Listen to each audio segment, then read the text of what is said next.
Hello everyone, प्रज्ञा empower studies में आपका स्वागत है। हमारा टॉपिक चल रहा है धारा तथा नाव से संबंधित प्रश्न, बोट एंड स्ट्रीम। तो इसके क्वेश्चन हम सॉल्व कर रहे हैं। तीसरा क्वेश्चन देखते हैं। देखिए, एक नाविक का शांत जल में वेग है 6 किलोमीटर प्रति घंटा, ठीक है, तथा धारा का वेग है 1.5 किलोमीटर प्रति घंटा, ठीक है। नदी में नाविक को किसी स्थान ए से बी स्थान तक जाने व वापस तक आने में कुल 2 घंटे 40 मिनट लगते हैं, तो दूरी ए बी ज्ञात कीजिए। देखिए, क्वेश्चन समझ लीजिए। पहले एक नदी है ना, इसकी धारा की चाल क्या है? 1.5 किलोमीटर प्रति घंटा। एक नाविक है, भाई नाव होगी तभी तो एक नाविक है, ये नाव है। इस नाव की चाल कितने है? 6 किलोमीटर प्रति घंटा। नाव की चाल है 6 किलोमीटर प्रति घंटा। ये जो स्ट्रीम है वो इस दिशा में चल रही है ना। इस पॉइंट से, पॉइंट ए से पॉइंट बी तक ये नाविक चलता है। ए से बी तक जाने और बी से वापस ए तक आने में इसको समय कितना लगता है? ए से बी और बी से ए में समय कितना लगता है? 2 घंटे 40 मिनट, है ना।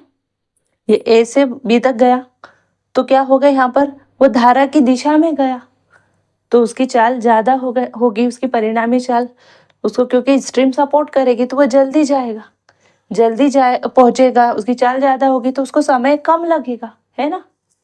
यानी ए से बी तक जाएगा तो टाइम क्या होगा? कम लगेगा।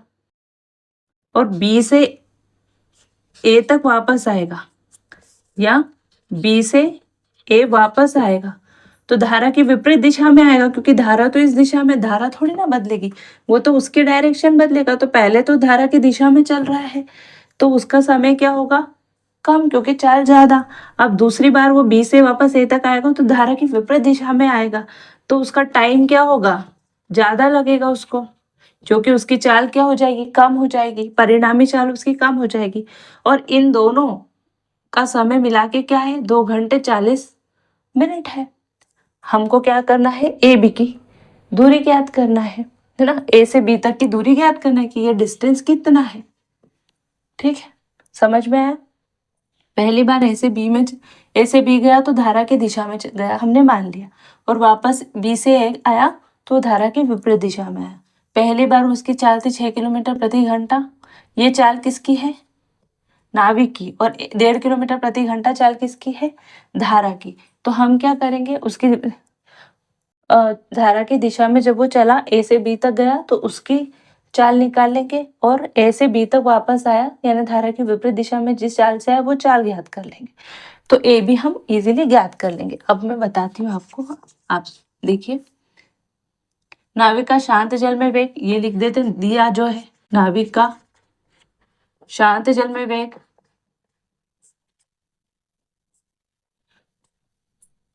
जब आपको ऑब्जेक्टिव सॉल्व करना है तो ये सब नहीं लिखना है।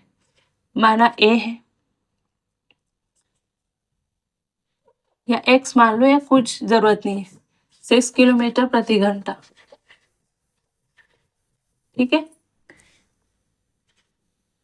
और धारा का वेग दिया है कितना है? 1.5 किलोमीटर प्रति घंटा,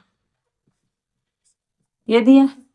तो इससे हम क्या कर सकते हैं? नाविक का धारा की दिशा में वेग ज्ञात कर सकते हैं, यानी ए से बी तक जाने में जो चाल है वो पता कर सकते हैं, है ना।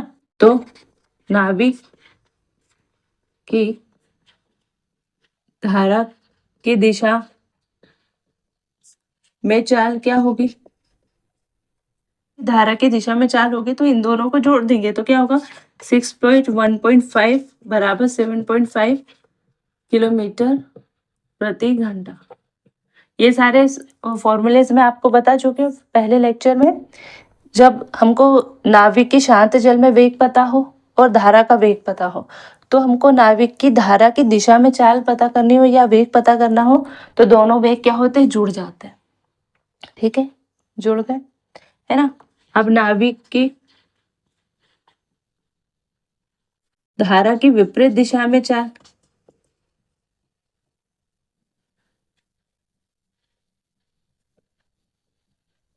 तो सिंपली क्या होगा, नाविक जो शांत जल में नाविक का वेग है उसमें से, क्योंकि धारा उसको अपोज करेगी इसलिए वो घट जाएगी, तो 6 - 1.5, ये सब चीजें मैं आपको बता चुकी हूँ। तो क्या होगा, 4.5 किलोमीटर प्रति घंटा, है ना। यानी धारा की दिशा में चाल 7.5 किलोमीटर प्रति घंटा और धारा की विपरीत दिशा में चाल क्या होगी, 4.5 किलोमीटर प्रति घंटा। अब देखिए, जब 7.5 किलोमीटर प्रति घंटा की चाल थी तो वो ए से बी तक गया, और माना कि ए से बी तक की दूरी क्या है, x। आया भी वो बी से ए है तो समान ही आया है, दूरी तो उसने आने जाने में जाते समय जितनी दूरी तय की उतनी ही आते समय की, क्योंकि ए से बी तक गया और बी से ए तक गया, दोनों में x गया और x आया, है ना। पर जाते समय उसकी चाल अलग थी और आते समय भी उसकी चाल अलग थी, जाने आने में उसकी चाल अलग थी। माना ए बी के बीच दूरी या ए बी दूरी बराबर क्या होगी, x किलोमीटर, ये मान लिया x है। कुल समय कितना चला वो, यानी ए से बी तक जाने में और बी से ए तक वापस आने में कुल समय कितना लगा, 2 घंटे 40 मिनट, यानी 2/3, क्योंकि 40 मिनट को 60 से भाग दे के इसको भी घंटे में बदल देंगे, तो ये होगा 2/2, 20 दूनी 40, 20 तिया 60, तो ये 2/3 हो जाएगा, 2/3, यानी 3 दूनी 6, 8/3, 8/3 घंटे, है ना। हम पूरा सॉल्व कर लिया। अब समय क्या होता है, समय बराबर क्या होगा, दूरी बटे चाल। तो समय क्या, कुल समय बराबर कुल दूरी बटे कुल चाल होगी, तो कुल समय क्या होगा उसका। मैं एक एक स्टेप इसलिए बता रही हूँ कि आपको समझ में आ जाए, आपके पास लिखा रहेगा तो आप अगेन जब पढ़ेंगे देखेंगे तो आपको समझ आ जाएगा। कुल समय क्या होगा, ए से बी तक जाने में लगा समय,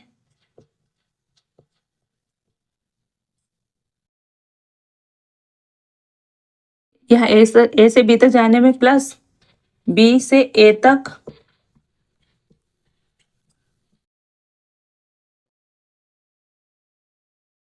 आने में लगा समय, उसका टोटल समय यही है।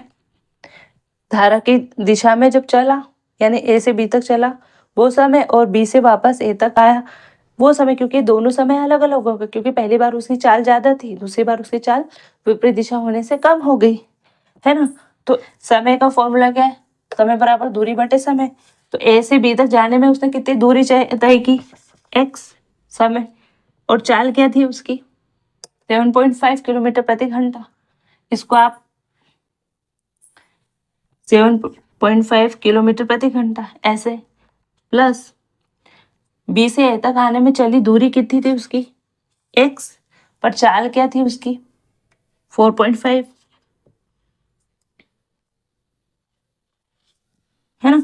तो ये क्या हो गया, दूरी बटे चाल, दूरी बटे चाल, तो ये ए से बी तक जाने में लगा समय और ये बी से ए तक आने में लगा समय, है ना, ये समय ही हुआ, दूरी बटे चाल से हमने फॉर्मूला लगाया। तो ठीक है, अब इसको अगर हम सॉल्व करेंगे तो इसको हम ऐसे लिख सकते हैं, x बटा ये 7.5 है तो ये 15 का आधा हुआ ना, इसको 15/2 लिख सकते हो।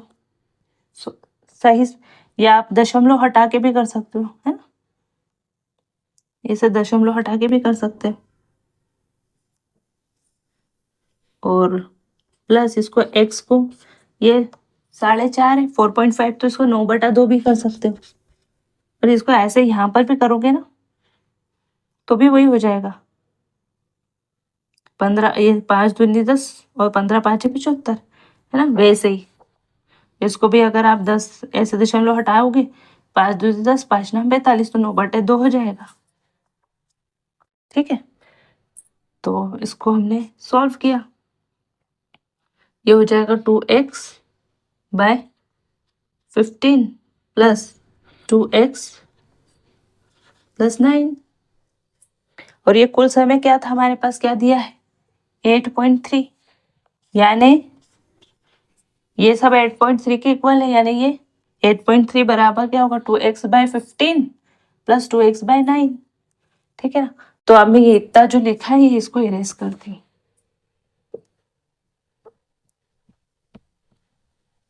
ठीक है, और आधा यहाँ सॉल्व कर देती हूँ, है ना। 8/3 इक्वल टू, इनका अगर हम एलसीएम लेंगे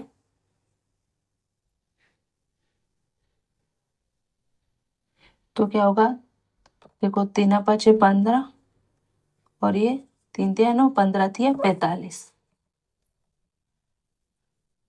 ये हो जाएगा 45। तो 15 3 45, तो 2 3 6 प्लस 15 और 9 का एलसीएम होगा 45 है, 10x। 9 5 45, 2 2 5 दूनी 10x, ये हो जाएगा।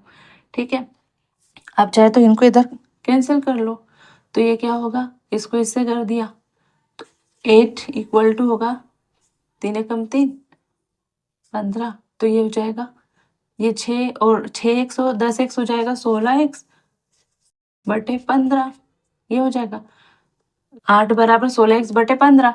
तो 8 और 16 के 8 8 एक में 8 दूनी 16, तो एक ये क्या हो जाएगा 2x/15।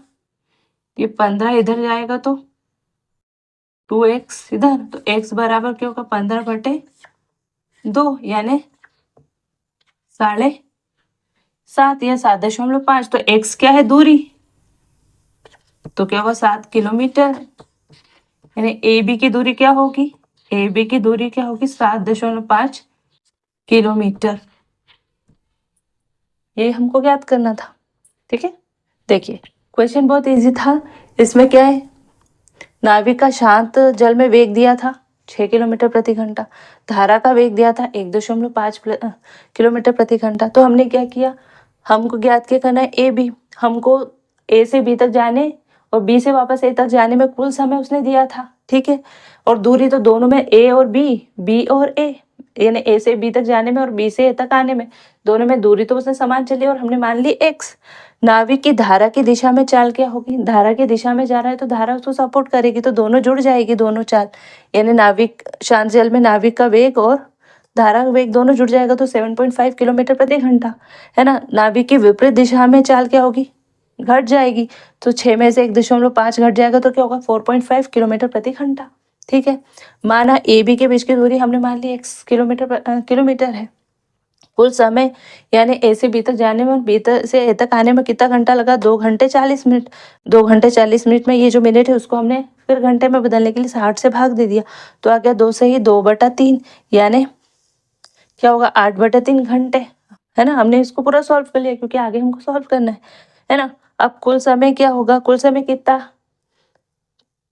कितना है, यानी ए से बी तक आने में लगा समय, ए से बी तक जाने में लगा समय, प्लस बी से ए तक आने में लगा समय, है ना। समय का सूत्र क्या होता है, दूरी बटे चाल। तो कुल समय हमारे पास क्या, 8/3 बराबर ए से बी तक जाने में लगा समय कैसे पता चलेगा, x/चाल, यानी दूरी बटे चाल, प्लस बी से ए तक आने में लगा समय कैसे होगा, दूरी बटे चाल।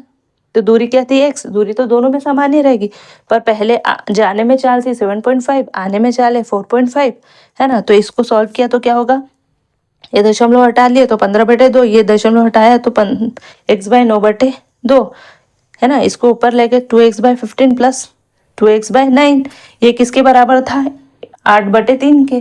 तो 8/3 बराबर ये क्या होगा, इसका एलसीएम लिया तो 45 हुआ, 15 और 9 का एलसीएम हुआ 45, और इसको सॉल्व किया तो 6x + 10x, ये जुड़ के हो गया 16x बटे ये 3 से 45 कैंसिल हुआ 15 बार, है ना। तो 8 इक्वल टू 16x/15, ये 16 8 और 16 कट जाएगा, तो 8 एक 8 दूनी 16, तो 2x बटे क्या हो जाएगा 15, है ना। यानी 15 बराबर 2x, इसका क्रॉस मल्टीप्लिकेशन किया तो x बराबर 15/2 आया, यानी 7.5, यानी x क्या है 7.5 किलोमीटर, और x क्या माना था हमने, ए बी के बीच की दूरी। तो ए बी के बीच की दूरी तो याद करनी थी, ए बी बराबर 7.5 किलोमीटर होगी, है ना।